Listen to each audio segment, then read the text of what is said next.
اس وقت صرف حضرت ابو بکر صدیق وہاں پر تھے،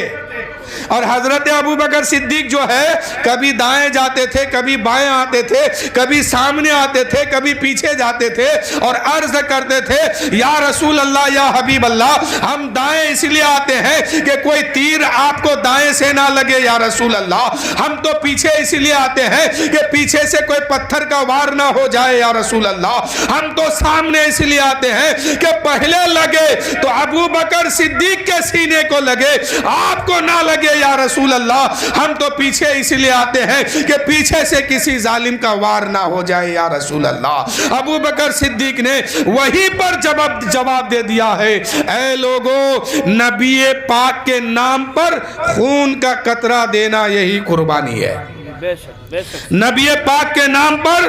خون کا قطرہ دینا یہی قربانی ہے۔ آؤ، ہمیں ابو بکر صدیق نے کیا سبق دیا ہے، وہ دائیں کیوں جا رہے تھے، بائیں کیوں جا رہے تھے، پتہ یہ چلا کہ جان بڑی چیز نہیں ہے، ایمان بڑی چیز ہے، ایمان بچ کے رہے گا پھر اس جان کی قیمت لگائی جائے گی، ایمان نہیں تو اس جان کی کوئی قیمت نہیں لگائی جائے گی۔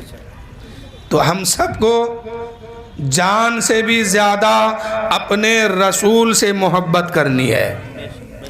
جب تک حضور کی ذات پاک سے ہم اپنی جان سے بھی بڑھ کے محبت نہیں کر لیں گے، تب کامیابی ہمارے ہاتھ لگنے والی نہیں ہے۔ پکا مسلمان بھی اس وقت تک نہیں ہوں گے۔ کیا سمجھے؟ اپنی جان، اپنی اولاد، اپنی دولت، اپنی شہرت، ہر شے سے زیادہ رسول پاک سے محبت کرنی ہے، تب جا کے ایک کامل اور پکا مسلمان بنیں گے، ایک پکا مسلمان بنیں گے۔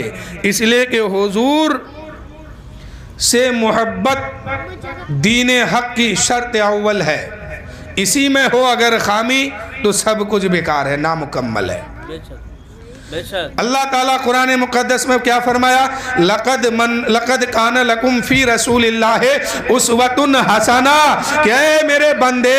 اب تم جو کرنے جا رہے ہو ساری باتوں کے آگے میرے محبوب کی بات کو رکھو، اور دیکھو کہ میرے محبوب نے اس بات کو انجام دینے سے پہلے کیا حکم فرمایا ہے، میرے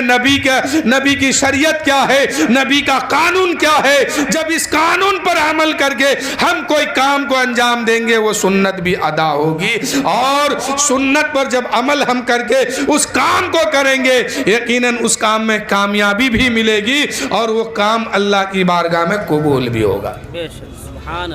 آج شادی جو ہوتی ہے چار چیز کے بنیاد پر،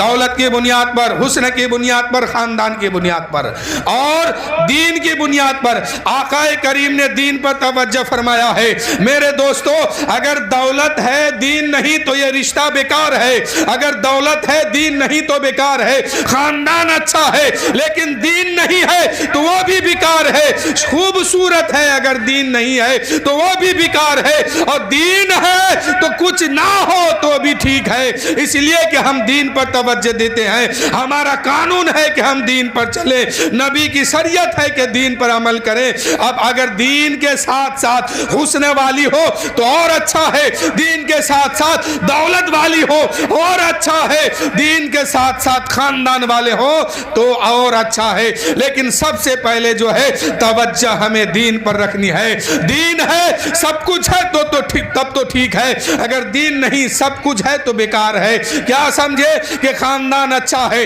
لیکن سنت پر چلنے والے لوگ اس خاندان میں نہیں ہے تو وہ بیکار ہے خاندان۔ دولت والے لوگ ہیں لیکن اس گھر پہ لوگ نماز پڑھنے والے نہیں ہیں تو اس کی دولت بیکار ہے۔ شہرت والے ہیں لیکن دین پر چلنے والے نہیں ہیں